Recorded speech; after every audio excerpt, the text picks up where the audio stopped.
तर अमित शहा हे मुंबईचा दौरा करतायत, मात्र या दौऱ्यामध्ये अजित पवार नसल्यामुळे आता चर्चांना उधाण आलंय। अजितदादा यांची गैरहजेरी हा चर्चेचा विषय ठरतीये। ओएसिस फर्टिलिटीच्या तज्ञांनी आयव्हीएफ उपचार पद्धतीद्वारे 1 लाखांहून अधिक जोडप्यांना मातृत्व प्राप्तीचा आनंद दिला आहे। मोफत अपॉइंटमेंट बुक करण्यासाठी आजच संपर्क साधा। अमित शहांचा मुंबई दौरा सध्या सुरू आहे। अजितदादांनी गैरहजेरी का लावली आहे यावरती सध्या चर्चा सुरू आहे। सध्या अजित पवार हे मुंबईतल्या देवगिरी या निवासस्थानी असल्याची सुद्धा माहिती मिळाली आहे।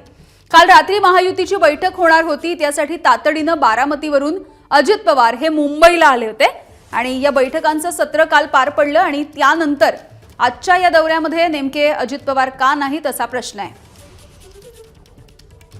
निलेश बुधावले आमचे प्रतिनिधी आपल्या सोबत आहेत। निलेश,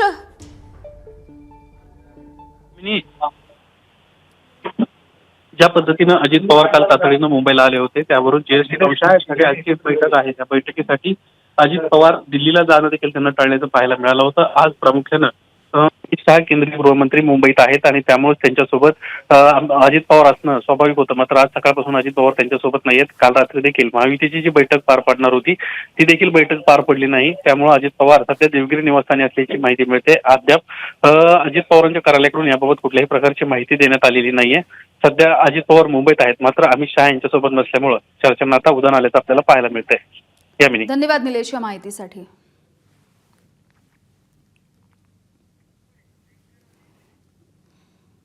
बारामतीला एकदा माझ्याशिवाय दुसरा आमदार मिळायला हवा, दुसरा आमदार आला की माझी किंमत तुम्हाला कळेल असं वक्तव्य अजित पवार यांनी केलं होतं।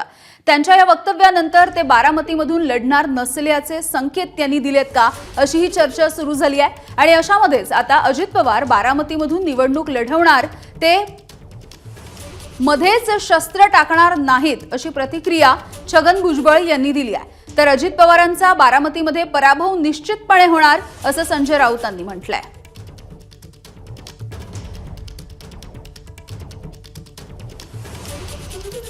जिथं पिकतं तिथं विकत नसतं, तुम्ही एक गोष्ट लक्षात घ्या।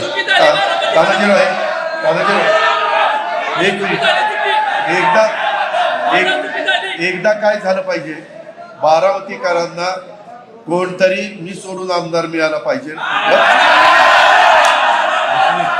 आणि मग तुम्ही माझी 91 ते 2024च्या माझ्या कारकिर्दीची तुलना करा। आणि अजितदादाने जे आहे सगळ्यांनी तुम्हाला सांगतो, अजितदादा निवडणूक लढवणार काय, शेवटी काय की ते आमच्या ग्रुपचे कॅप्टन आहेत, ते मध्येच काही शस्त्र टाकू शकतच नाहीत, परंतु त्यांची ती व्यथा जी आहे मागच्या निवडणुकीमध्ये जे काही झालं ती व्यथा त्यांनी जे आहे लोकांसमोर मांडलेली आहे। अजित पवार बारामती में विधानसभा चुनाव हार रहे हैं, ये पक्का है, ये उनको भी मालूम है, ये उनको भी मालूम है। अब मैं उनके ऊपर क्या बोलूं। आप आपने घर तोड़ा है, अपनी पार्टी तोड़ी है, जिस आपके नेता और आपके पिता समान शरद पवार साहब ने सब कुछ दिया, उनके पीठ में आपने खंजीर मारा है, तो अभी पश्चाताप होने से क्या फायदा है। एबीपी माझा, उघडा डोळे बघा नीट।